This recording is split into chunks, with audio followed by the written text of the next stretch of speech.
Hello dear students, welcome to the circuit academy. तो जैसा कि आप स्क्रीन पर देख पा रहे होंगे, आज हम लोग केमिस्ट्री का लेक्चर नंबर 4 करने वाले हैं, जिसके अंदर गाइस आज हम लोग स्टडी करेंगे physical and chemical changes. Okay, so मैं अपने आप को अभी थोड़ा सा यहाँ पास हटाता हूँ यहाँ से, ताकि आप लोग लेक्चर पे अच्छे से स्टडी कर सकें और ध्यान से आप लोग समझ सकें कि फिजिकल एंड केमिकल चेंजेस होते क्या हैं। लास्ट में वीडियो को मैं फिर से ओपन करूंगा अपना फेस, ताकि आप लोगों को थोड़ा सा और अच्छे से एक्सप्लेन कर सकूं, और जहां पे नीड होगी अपन वहां पे स्टार्ट कर लेंगे। ओके, सो यहाँ पर अभी मैं अपने आप को यहाँ पे कर लेता हूँ क्लोज। ओके गाइस, तो आई होप आप लोगों को जो स्क्रीन है वो बहुत अच्छे से विजिबल होगा। अब हम लोग ध्यान से आज समझने वाले हैं कि जो भी मैटर्स होते हैं वो कितने टाइप के चेंजेस करते हैं, और वो चेंजेस को किस तरीके से हम लोग यहाँ पास आज की क्लास में जो है समझने वाले हैं। तो सबसे पहले जैसे कि आपको स्क्रीन पे दिखाई दे रहा होगा गाइस कि आपके जो फिजिकल और केमिकल चेंजेस है, देखिए क्या लिखा है कि matter undergoes 2 kinds of changes. कितने टाइप्स के चेंजेस ऑकर करता है कोई भी मैटर? 2 टाइप्स के। ओके, अब ये 2 चेंजेस कौन कौन से हैं? The first one is physical change and second one is chemical change. First one is physical change and second one is chemical change. तो फिजिकल चेंज और केमिकल चेंज। अब आपको दिख रहा होगा यहाँ पे कि जो फिजिकल चेंजेस है उसमें क्या लिखा हुआ है कि ओनली अफेक्ट फिजिकल प्रॉपर्टीज। अब थोड़ा सा अपन डील करते हैं यहाँ पर, समझना। फिजिकल जो चेंजेस है हमेशा याद रखना उस केस में सॉलिड, लिक्विड एंड गैस, यही तीनों केसेस आपको अवेलेबल होंगे हमेशा फिजिकल चेंजेस में। क्या बोला मैंने? Solid, liquid and gas. इसलिए गाइस यहाँ पे क्या लिखा हुआ है? Only affects physical properties. Chemical formula क्या लिखा हुआ है? सेम केमिकल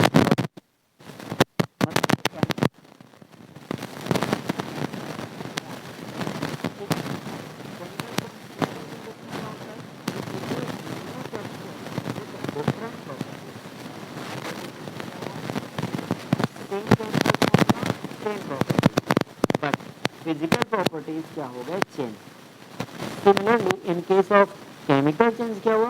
नया सब्सटेंस फॉर्म हो जाता है और प्रॉपर्टीज भी क्या हो जाती हैं? Different. Different chemical formula and properties. ठीक है, अब थोड़ा सा मैं डायग्राम दिखाता हूँ। ठीक है, अब इस जो भी यहाँ पर दिख रहा है आपको इस स्क्रीन पे, आपको दिख रहा है भाई कि पहले जो आयरन था आपका कुछ इस तरीके से दिखाई दे रहा था। ठीक है, सॉरी, पहले जो आयरन है आपका कुछ इस तरीके से दिखाई दे रहा था, और उसके बाद ये इसमें कन्वर्ट हो गया। ठीक है, यहाँ पे देखो पहले ये आइस के फॉर्म पे था, अब वो वाटर में कन्वर्ट हो रहा है। यहाँ पास क्या हुआ आपका, ये जो आयरन के जो यहाँ पास दिखाई दे रहा है आप लोगों को, जो आयरन की जंजीर आपको दिखाई दे रही है, जो आयरन की चैन यहाँ पास दिखाई दे रही है, पहले इस ग्रे कलर का था, अब वो किस में कन्वर्ट हो गया? आप देख सकते हैं यहाँ पे ब्राउन कलर में कन्वर्ट हो गया। क्यों हुआ है? कौन सा चेंजेस यहाँ पास आया है? इसी को हम लोग आज समझने वाले हैं पूरे लेक्चर के दौरान। यहाँ पे देखो ये जो आइस है ये वाटर में कन्वर्ट हो गया है, तो इसमें कौन से चेंजेस आए हैं ये हमको समझना है। तो मैंने एक ओवरऑल आपको व्यू दे दिया कि फिजिकल चेंजेस में only shape, size, physical properties में चेंजेस आएगी, केमिकल फॉर्मूला सेम रहेगा। But in case of chemical properties आपके फॉर्मूला भी चेंज होंगे और केमिकल प्रॉपर्टीज भी आपकी क्या होंगी? चेंज। तो चलिए फटाफट से इनके बीच का अपन देख लेते हैं डिफरेंस, कि क्या क्या डिफरेंस है physical changes and chemical changes में।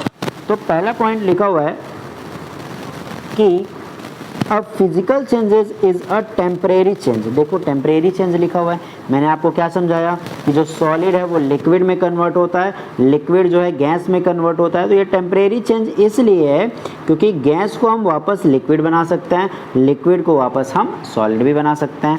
इसलिए यहाँ पर क्या लिखा हुआ है गाइज, ये किस टाइप का चेंजेस है? तो it is a temporary change. But जो केमिकल चेंज है वो क्या है आपका? परमानेंट चेंज है। मैं एग्जाम्पल आपको समझाऊंगा तो और अच्छे से सारी चीज़ें आपको क्या होंगी? क्लियर होंगी। ध्यान रखना, नो न्यू सब्सटेंस, नया सब्सटेंस इसमें फॉर्म नहीं होता, किसमें? फिजिकल चेंज में। But in case of chemical substance, the new chemical changes, the new chemical substance is formed during the change. Example से और क्लियर होगा, अभी बस आप लोग ध्यान देते जाइए। No change in mass taken place, मतलब क्या? पहले मास अगर 10 ग्राम था तो बाद में भी मास कितना होगा? 10 ग्राम ही होगा। इसमें क्या लिखा है? Mass of the substance changes, हो सकता है पहले कुछ और था बाद में कुछ और हो जाए। ठीक है। नो एनर्जी और small energy is involve during the change, मतलब क्या है, एनर्जी लगेगी भी नहीं या फिर लगेगी भी तो स्मॉल अमाउंट में लगेगी। यहाँ पे क्या लगेगी, energy is generally involve during the change, chemical change करने के लिए आपको एनर्जी की ज़रूरत है, ध्यान रखिएगा। अब एक एग्जांपल दिया हुआ है यहाँ पे, इस एग्जांपल को मैंने स्टार्टिंग में भी बताया था। अब यहाँ पे हमने आइडेंटिफाई कर लिया कि कौन फिजिकल कौन केमिकल। तो यहाँ पास लिखा हुआ है, आप देख सकते हो,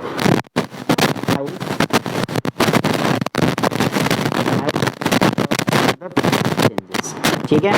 इसमें देखो आप डायग्राम से भी इसको समझ सकते हो, यहाँ पे देख सकते हो क्या लिखा हुआ है। तो मेल्टिंग ऑफ आइसक्रीम है, तो आइसक्रीम पहले भी, अब वो लिक्विड स्टेट में हो गया तो कौन सा चेंज होगा, ऑब्वियसली आपका फिजिकल चेंज होगा। पहले लाइट जल नहीं रहा था, अब जलने लग गया, कोई चेंजेस आया क्या, कोई स्टेट चेंज हुआ क्या, मतलब कोई नया सब्सटेंस फॉर्म हुआ क्या, नहीं हुआ। तो ये भी क्या होगा, आपका एक फिजिकल चेंज होगा। पहले वो ऑफ था, अब ऑन हो गया, कौन सा चेंज, फिजिकल चेंज, ठीक है। अच्छा, अब इसका मतलब मैंने जो आपको बताया यहाँ पे सॉलिड लिक्विड गैस हर केस में नहीं होगा ना, किसी किसी केस में हमको उसकी प्रॉपर्टीज़ से डील करना पड़ेगा, इसलिए मैंने यहाँ पे आपको सारी प्रॉपर्टीज़ बता दी हैं फिजिकल और केमिकल की, ठीक है। जैसे यहाँ पे देखो, burning of fuel and explosive are chemical changes. Obviously पहले देखो ये क्या था, आपका वुड में था, क्या था हमारे पास, वुड, और वो वुड किस में कन्वर्ट हो गया, आपका कोल में, है ना भाई। तो वुड के physical properties, sorry chemical properties क्या हो गए हैं, यहाँ पास चेंज हो चुके हैं। कोल का जो कैलोरीफिक वैल्यू होता है वो वुड के कंपैरिजन में ज़्यादा होता है। कैलोरीफिक वैल्यू क्या होती है, ऐसी मिनिमम वैल्यू, या ऐसा कह सकते हैं कि कोई भी जो सब्सटेंस है वो कितना ज़्यादा अच्छे से फ्लेमेबल है, वो उसकी कैलोरीफिक वैल्यू से हम लोग क्या करते हैं, पता करते हैं। कैलोरीफिक वैल्यू होती है कि 1 किलोग्राम ऑफ सब्सटेंस को बर्न करने से जो एनर्जी आपको ऑकर होती है उसको हम लोग कैलोरीफिक वैल्यू कहते हैं, ध्यान रखना। अब यहाँ पे देखो क्या था, ये अपने पास एक्सप्लोजिव था, एक्सप्लोजिव हो गया, फूट गया यहाँ पास, तो क्या हुआ, यहाँ पे जो बारूद था वही तो जल के फूट गया है, तो कौन सा चेंजेस आया इसमें, साउंड प्रोड्यूस हुआ ना, तो कौन सा चेंज आया यहाँ पास, केमिकल चेंज ऑकर हुआ है। ओके, आगे बढ़ते हैं, कुछ और एग्जाम्पल। ये आइस एंड वाटर वाला मैंने समझा दिया आपको। अच्छा देखो, जब आइस था तब भी इसका फॉर्मूला H2O था, जब ये वाटर बन गया तब भी इसका फॉर्मूला क्या है, H2O, तो सेम केमिकल फॉर्मूला हो गया। अब देखो, पहले जो था ये आयरन था, पहले क्या था, ये आयरन, और जो रस्ट होता है वो आयरन हाइड्रोक्साइड होता है, क्या होता है, आयरन हाइड्रोक्साइड, ये भी आपको याद रखना है, ठीक है, आयरन हाइड्रोक्साइड, क्लियर है, ये चीज़ आप लोग थोड़ी सी माइंड में रखिएगा, ठीक है। और वैसे अगर मैं रस्ट का एग्जैक्ट फॉर्मूला बताऊं तो ये फॉर्मूला नहीं होता, एग्जैक्ट फॉर्मूला ऑफ रस्ट क्या होता है, Fe2O3N2XH2O होता है, क्योंकि वाटर मॉलिक्यूल ही यहाँ पास ऑक्साइड ऑफ आयरन क्रिएट करता है, इसलिए इसको हाइड्रेटिक फेरिक ऑक्साइड कहते हैं। अगर रस्ट का फॉर्मूला पूछा जाए तो आप याद रखिएगा, हाइड्रेटेड फेरिक ऑक्साइड। कुछ और एग्जाम्पल समझते हैं, चलिए। यहाँ पे देखो, पहला वाला क्या है, केमिकल चेंजेस, सेकेंड वाला क्या है, फिजिकल चेंजेस। तो केमिकल चेंजेस हमने कंबसन देख ही लिया, है ना। रॉटिंग लिखा हुआ है, मतलब जो सेब है आपका, जो सड़ जाता है, क्यों सड़ जाता है, बैक्टीरियाज वहाँ पे आ जाते हैं, है ना। तो जो रोटन एप्पल है, जो रोटन सब्सटेंसेस है, वो उसमें भी कौन सा चेंज होगा, केमिकल चेंज। रस्टिंग हम लोग समझ चुके। डाइजेशन में भी क्या होता है, डाइजेशन की हेल्प से जो आपका एक हैवी मॉलिक्यूल, जो एक बड़ा मॉलिक्यूल कार्बोहाइड्रेट होता है, वो स्मॉल सब्सटेंस में क्या हो जाता है, आपका ब्रेक हो जाता है, तो वो भी एक टाइप का क्या है, डाइजेशन भी एक टाइप का केमिकल चेंजेस है। With the help of acid, with the help of enzymes, with the help of saliva, different type के केमिकल सब्सटेंस मिलकर ही हम जो खाना खाते हैं उसको वो वेस्ट मटेरियल के फॉर्म पे क्या करता है, चेंजेस कर देता है, ठीक है। सो ये भी क्या है, एक केमिकल चेंज है। मेल्टिंग हम समझ चुके हैं, ठीक है। उसके बाद देख सकते हो स्लेडिंग। स्लेडिंग मतलब क्या, देखो इधर से पेपर डाला, इधर उसके शेप में बस चेंजेस आ गया है, बाकी है तो उतना ही पेपर। बॉइलिंग, बॉइलिंग में क्या हुआ है, वाटर जो है वेपर में कन्वर्ट हुआ है। चॉपिंग में भी आप देख सकते हो, केवल उसके साइजेस में चेंजेस आए हैं, कोई स्पेशल नया सब्सटेंस यहाँ पे फॉर्म नहीं हुआ है। ये चारों केस में आप देख सकते हो कोई भी एक्स्ट्रा सब्सटेंस फॉर्म नहीं हुआ है, that is why it is a physical changes. और ये चारों केस में आप देख सकते हो कि एक नया सब्सटेंस क्या हो रहा है, फॉर्म हो रहा है, that is why it is a chemical changes. चलो कुछ और एग्जांपल्स हैं यहाँ पे फिजिकल चेंजेस के हमारे हैं। तो क्या लिखा हुआ है, ब्रेकिंग ऑफ ग्लास, पहले भी ग्लास था अभी भी ग्लास है, बस ब्रेक हो गया, नया सब्सटेंस फॉर्म नहीं हुआ है, that is why physical change. Second में क्या लिखा है, मिक्सिंग ऑफ कैंडीज, कैंडीज को आप मिक्स कर दो, पहले भी कैंडीज जितने थे बाद में भी वही है। श्रेडिंग हम समझ चुके हैं। फोल्डिंग पेपर आपको समझ में आ गया, पहले भी पेपर था अभी भी पेपर है, कोई एक्स्ट्रा सब्सटेंस फॉर्म नहीं हुआ। मेल्टिंग ऑफ आइस पता ही है आपको, चॉपिंग ऑफ वुड हमने समझा दिया, cutting hair, dry ice sublimation, ठीक है, बॉइलिंग वाटर, ब्रेकिंग एग्स। तो ये सभी किसके एग्जाम्पल्स हैं आपके गाइस, तो ये सभी आपके फिजिकल चेंजेस के एग्जाम्पल हैं। आई होप आप लोग बहुत अच्छे से समझ गए होंगे।